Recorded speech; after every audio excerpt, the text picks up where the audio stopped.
So तुम्हालाही असे खाली स्प्लिट एंड्स होतात का केसांना आणि मग तुम्ही पार्लरला जाऊन स्प्लिट एंड्स काढायच्या नादामध्ये जास्त हेअर कट करून येतात, जे की तुम्हाला नकोच असतं, मलाही नको असतं. तर मी घरच्या घरी स्प्लिट एंड्स कसे काढते हे मी या व्हिडिओमध्ये दाखवणार आहे आणि खूप इझी आहे. तुम्हीही इथून पुढे आता स्प्लिट एंड्स घरीच काढा, म्हणजे तुमची हेअरची जी लेंथ असते ती कमी होणार नाही.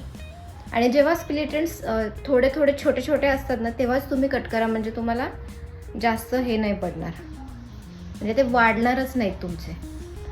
तर कसं करायचं मी सांगते. एक सेक्शन घ्यायचा असा, एक सेक्शन घेतला, त्याला असं रोल रोल रोल करत जायचंय, कम्प्लिटली खालीपर्यंत असं रोल करत जायचंय. तुम्ही बघू शकता मी कसं केलं. हे असं रोल करायचं, ठीक आहे. असं थोडंसं टाईट धरायचं आहे असं ओढून. त्यानंतर आपल्या हातानेच फक्त असं हलक्या हाताने असं केस हे करायची, रफली तुम्हाला हात फिरवायचा असा, म्हणजे ऑटोमॅटिकली जे स्प्लिट एंड्सवाले हे एंड्स असतात ना, एंड्स ते ऑटोमॅटिकली बाहेर निघतात, मग ते आपल्याला कट करायला इझी पडतं.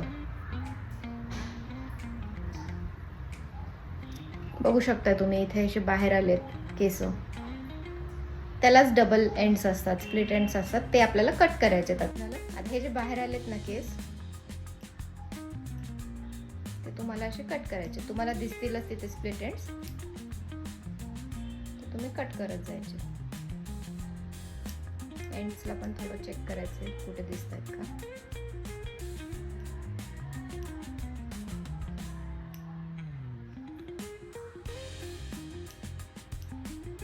झालं.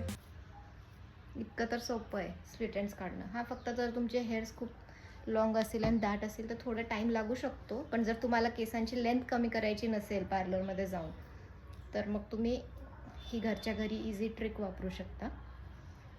आणि मी नेहमी असेच स्प्लिट एंड्स काढत असते, मी हेअर लेंथ कमी करत नाही. मधून अधून चेक करत राहायचं की स्प्लिट एंड्स आलेत का. आले असतील तर तुम्ही हे ट्रिक वापरून काढू शकता. सेम तसंच करायचं. खूप इझी टेक्निक आहे करायचं.